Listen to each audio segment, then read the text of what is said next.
Hello, I'm Sandy Arnett. And I'm Joanna Campbell. On this edition of Commuter Connections, we'll show you how MTA is working hard in preparation for the launch of Baltimore Link, which is less than 100 days away. There are 2 new commuter bus services in Maryland. We'll show you. MTA Police are working hard to keep transit safe throughout the region. There's an effort underway to improve the efficiency of bus service with a technology called Transit Signal Priority. We've got a look at it. And we've got the best way to all of this season's baseball action at Oriole Park at Camden Yards, all on this edition of Commuter Connections.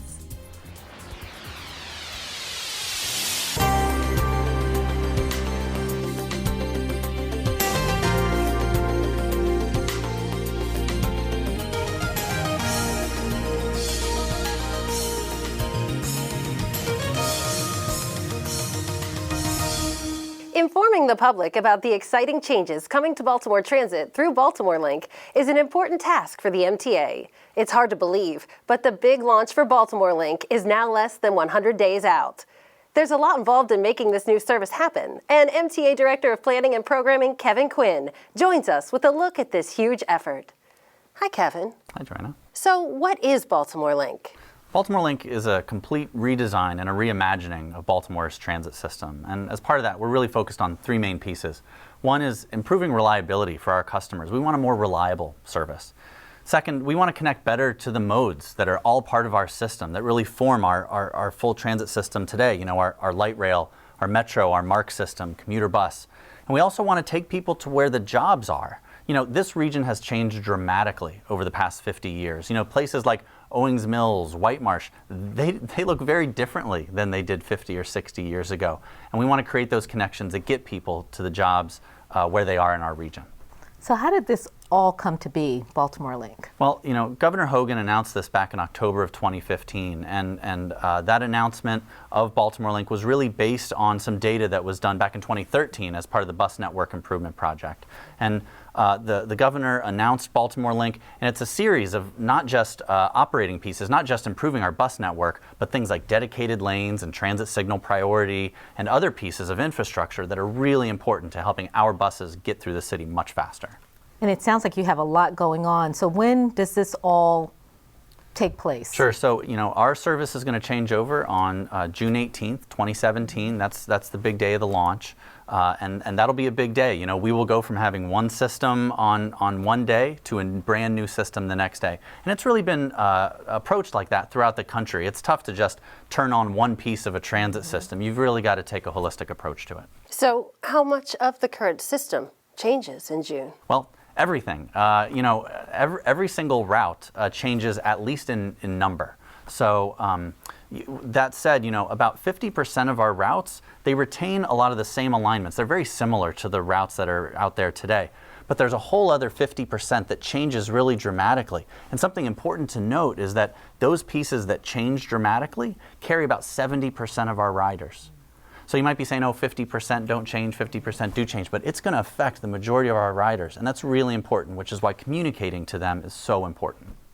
Well, it sounds like a huge undertaking. What all is involved behind the scenes? Right. Well, so from planning and design and engineering, construction, operations, I mean, it is all hands on deck at the agency right now. And so we've got bus operators being trained. We've got engineering going forward, producing plans for the dedicated lanes. You know, transit signal priority is starting to get installed. All of our buses are installed. So you've got across the agency, everybody pitching in, doing their part to make sure that this project is a success. That's a lot that you're doing. So how many people would you say is part of this whole process? I'd say thousands. I mean, I'd even include the public, the thousands of members of the public. You know, as part of our outreach process that we've done, we've had 3 separate outreach periods, and through that, we've gotten to this point around 2,500 comments as part of that. And so, you know, there are thousands of people that have attended our workshops, our hearings, community meetings. I mean, you name it. We've been out in the community trying to spread the word about Baltimore Link and really getting important feedback that really feeds our network design. And I was going to ask you, how important has the public outreach been? Oh, it's great. You know, we get tremendously good suggestions from both the public and our operators. You know, our operators are a wealth of fantastic information. And so, you know, with each of our public outreach periods, we go through all kind of nerdy data analysis and end up categorizing all the comments and everything. And, you know, with each outreach period, we produce a report that shows how we responded to public comments. You know, how many we received and exactly what we did to the network to demonstrate and really show how we listen to public feedback. We want to demonstrate that we are listening and that that's really incorporated into the network. Well, if our viewers are interested in finding out more about Baltimore Link, where can they find that information? So best place is www.baltimorelink.com. Great information on the website. We've got a trip planner on there. We have Google Maps. We have tons of ways that people can explore. We've put all of our workshops and community presentations online. So you can go look up your community. Maybe you couldn't make it to a community meeting, and you can look at the PowerPoint that we presented to your community association. So all of that's online. People should explore that website to their heart's content. Well, thank you for joining us, Yes, Kevin. thank you, Kevin. Sure, and thank good you. luck with the 18th of June. Thank you. Coming up next, a look at 2 new MTA commuter bus lines for Maryland. Stay with us. In an effort to provide Marylanders with safe, efficient, reliable transit with world-class customer service, the MTA has launched 2 new commuter bus lines to add to and complement the current commuter bus service that's offered in and around the state. Joining us today is Eric Kolick, MTA's Director of MARC Train and MTA Commuter Bus Services. Thank you for joining us here on Commuter Connection. Thank you for having me. So tell us, what is MTA's commuter bus service and how long has it been available? MTA's commuter bus service has been around since 1982. We serve the areas of Maryland where you cannot have a rail system or something like that. We provide excellent transit opportunities for everybody. How many people does MTA Commuter Bus transport each day? MTA Commuter Bus transports roughly 15,000 people a day between their homes and their jobs. MTA Commuter Bus has 670 daily trips. 460 of those go to Washington, D.C., and the others go to Baltimore. Are there any other places that commuter bus service currently travels? Well, with our new 210, 215 routes, we'll now be serving Kent Island and Annapolis. So tell us a little bit more about that. That's exciting, right? That's something that services have not been offered in those locations Sure is. before, Under the correct? Baltimore Link program and trying to bring people from their jobs to their homes and homes to the jobs, we have instituted new service to Annapolis and to Kent Island, providing opportunities for people in Baltimore to work in Annapolis and people from Kent Island to work in Baltimore or Annapolis. We start at Kent Island in the mornings, come into service Annapolis. Behind us we have Annapolis Mall, one of our stops and connections to Annapolis Transit. This is a major hub for all sorts of bus services and connections within the Annapolis area, and then ultimately that bus will go to Baltimore, and the 215 route will come from Baltimore down to Annapolis. And how did the 210 and the 215 commuter bus lines come to be? This is part of the Baltimore Link initiative, linking people's homes with their jobs, and we want to make sure that this was an area that hadn't previously been served by this mode of transit, so we're adding service in this area. So getting people where they need to go. That's right. That's the main tenet of Baltimore Link. What's the cost to ride the new service? It's an excellent value.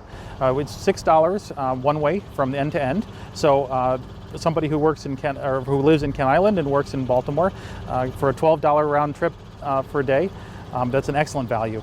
And all that time is yours. You know, you'll be able to read on the bus, you'll be able to take a nap or just enjoy that time Get some work done. It's while you're on your daily commute. That's right. Makes you a don't lot have of to worry sense. about the hassle of the driving and the parking and everything That's else. right. Yep. So what has been the public's response to these 2 new commuter bus lines? Public response has been excellent. When you introduce a new service into an area, there's all sorts of new opportunities for people to get where they want to go. Now, if our viewers would like more information on the new 210 and 215 commuter bus lines, as well as other commuter bus services, where can they go for more information? The commuter bus tab under the MTA website has all of the information, as well as schedules and route maps for the other commuter bus routes. Are there any other plans for commuter bus service starting? Yeah, we're about to offer a mobile app for purchase of tickets, so you can buy your ticket online and present that to the driver as you're boarding the bus. Makes it all that more easy to use the system. Wonderful. Well, thank you so much for joining us again on the show. Thank you. And good luck on the launch of the new services. Thank you very much. Coming up next, a look at what MTA Police are doing to help keep transit in Maryland safe. That's next.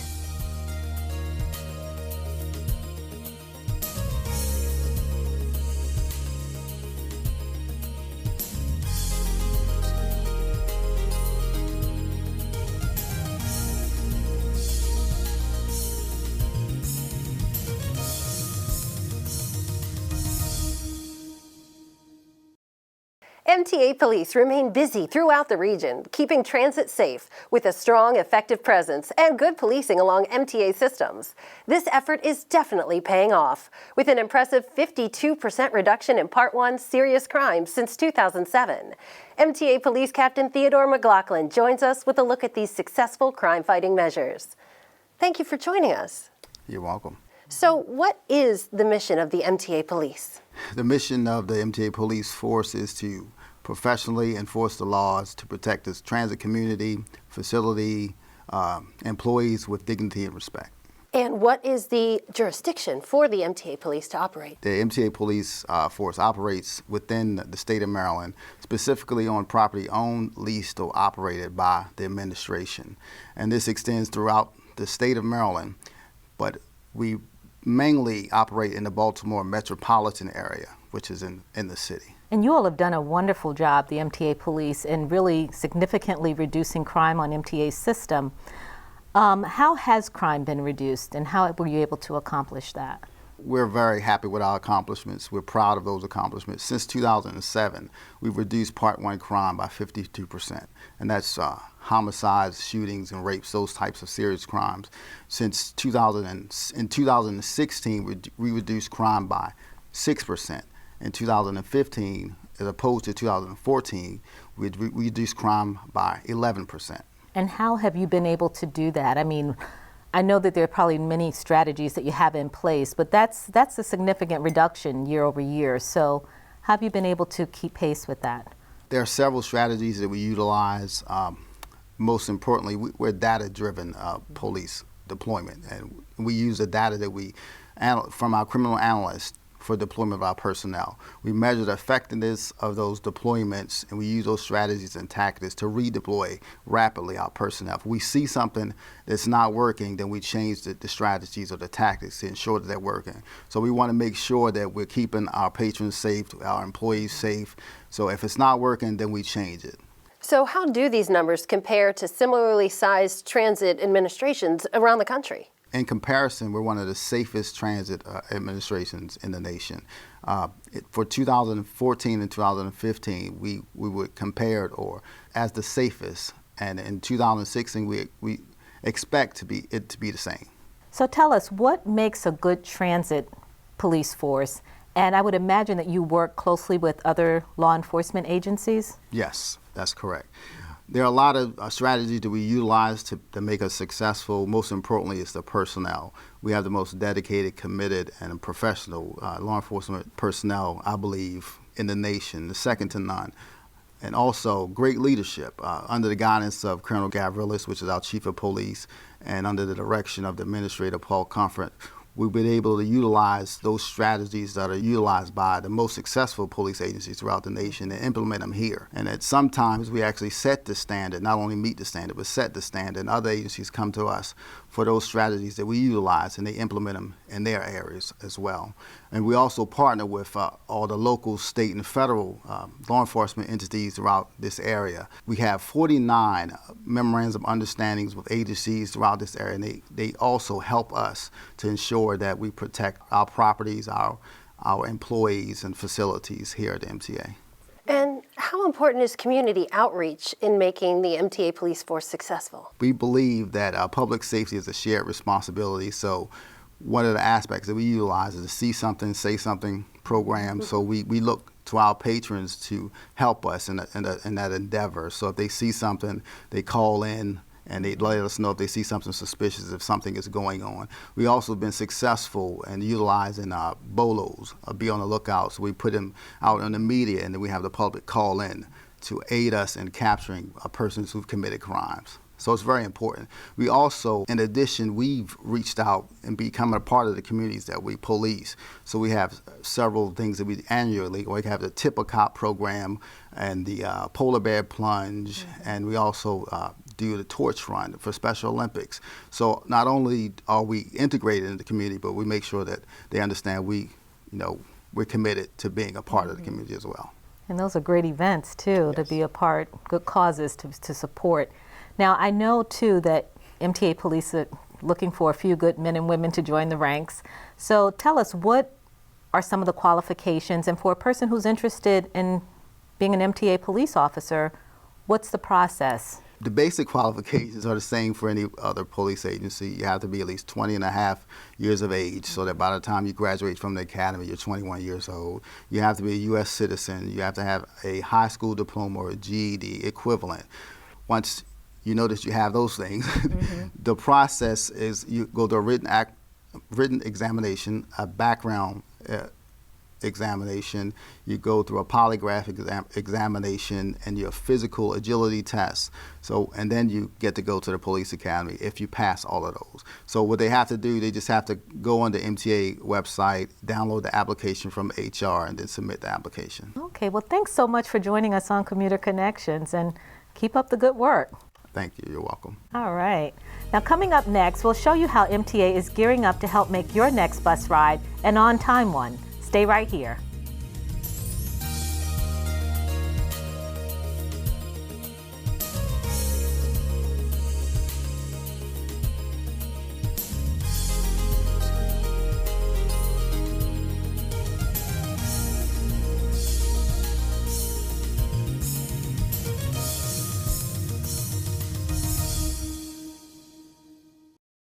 On a recent edition of Commuter Connections, we introduced you to dedicated bus lanes being established in busy downtown Baltimore to improve the efficiency and scheduling of MTA bus service.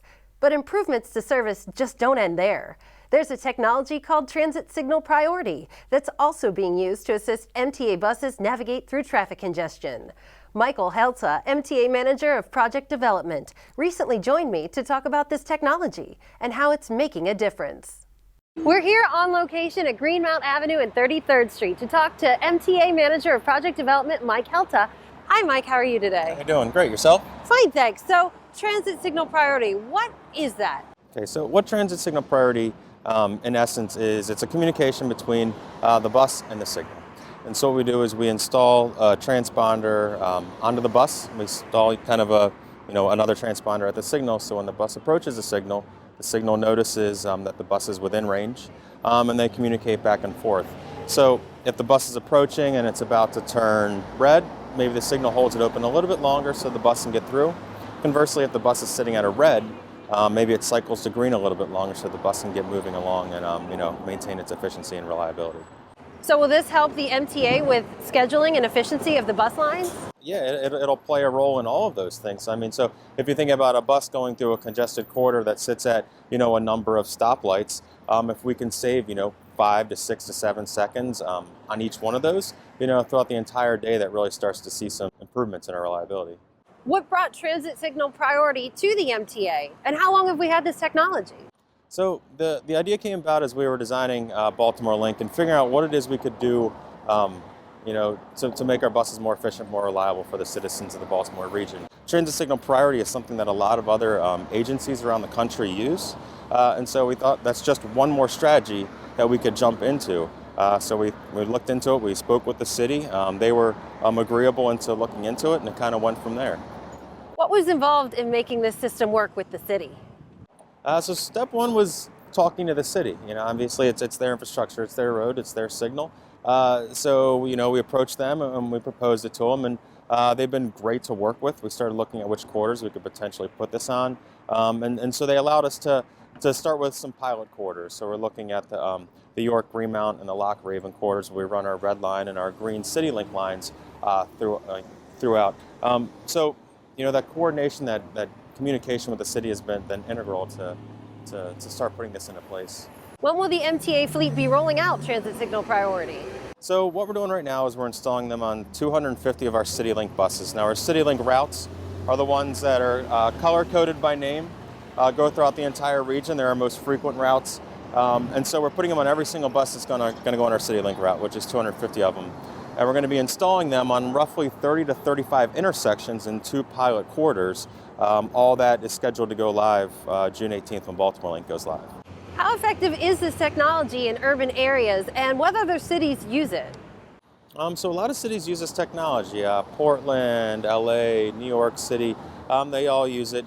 There's kind of a range of effectiveness depending on how your geometries of your roads are, how traffic conditions are, a variety of things. But they see it's usually between 5 to 20% with an average gain of 8 to 12%. LA, for instance, they actually saw a 25% increase in their on-time performance and their speed throughout the quarter. So we're hoping somewhere in that range. We'll see once we get adaptive.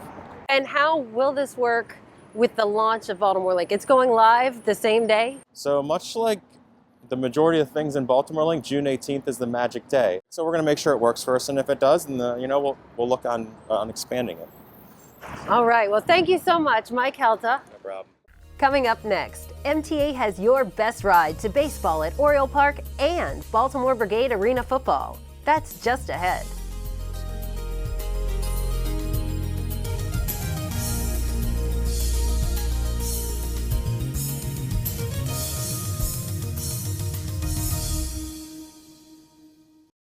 It may be hard to believe, but America's favorite pastime, baseball, is not that far off. In fact, the Orioles' home opener is next month. The question is, how are you getting to all the action at Camden Yards this season? MTA Deputy Chief Operating Officer Sean Adgerson joins us with a few suggestions. Welcome to Commuter Connection, Sean. Thank you, Sandy. So, baseball season is right around the corner. When exactly does the opening game start? It's April the 3rd. Can you believe it? It's we'll be playing against the Toronto Blue Jays at 3:05. Oh, wow. Time is flying by so Really? fast.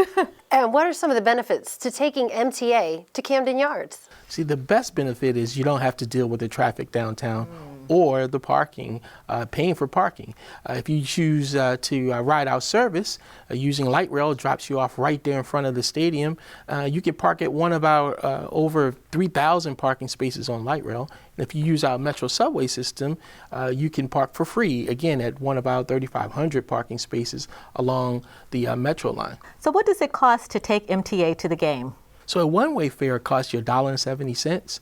A round trip will cost you $3.40. But we suggest that you buy an all-day pass for $4. And that all-day pass will allow you to ride the system for unlimited times throughout the day. And that way you can choose to do other activities other than attending the baseball game. So how early does service actually start on game day, and how long does it run once the game ends? Our service runs regularly from 5 a.m. To midnight throughout most of the days except for Sunday. So that definitely covers most of the starting times for Orioles baseball. But what we do is we ramp up the number of cars that we have out there on each train. So typically 2 to 3 hours before the start of the game time, we will add more cars out there so we can handle the increased traffic moving to and from to the game. However, if there is a rain delay or extra innings, typically we run service 1 hour after our normal scheduled time. So that puts service out of Camden Yards anywhere between 12:30 and 1 a.m. So how long has MTA actually offered special or enhanced service to the Orioles game? Believe it or not, the Oriole Park at Camden Yards is in their 25th year, and so are we. We started right when with the opening of Oriole Park at Camden Yards. So our light rail system has been operating the same time that Oriole Park and Camden Yards have. So we've been a partner from day one. Oh, wow. 25 years. Baltimore really is a baseball town and a football town too. And now we have a new football team playing at Royal Farms Arena, the Baltimore Brigade. So can we use MTA to get to the game? Absolutely. That's perfect because, the light rail system stops right outside of Royal Farms Arena, as well as we have a couple of metro stops close by. We have our Charles Center station, which is about a block away from Royal Farms Arena, or you can use the Lexington Market station, which is about 3 blocks away. So, and of course, we have a ton of bus service that runs right outside of Royal Farms Arena. And the best way to figure out which bus line you should use is you can go to our website at www.mta.maryland.gov and do a trip planner, and it'll tell you exactly which line you should use to get to the arena. So what does fare cost to one of the Brigade games or any other event at Royal Farms Arena, like the Baltimore Blast? It costs $1.70 for a one-way ride, $3.40 for a round trip, and then $4 again for a all-day pass that again will allow you to take advantage of different functions, going to the game, grab something to eat before or after. So I think the all-day pass gives you a tremendous amount of flexibility. And also, like you mentioned, with the benefits like going to the Orioles game and going to the football game, you don't have to drive, you don't have to worry about parking, traffic congestion. So there are a number of benefits. All those are great benefits, you know. And it's affordable, right? Absolutely, $4 is it's cheaper than the parking, you know, if you buy a day pass. So, you know, I know for me, when I come with my family, you know, I commute to one of our properties and catch transit in. So, you know, again, it's easy. You know, it's easy to get in and out of the arena, and you're not worried about the congestion after the release of the game.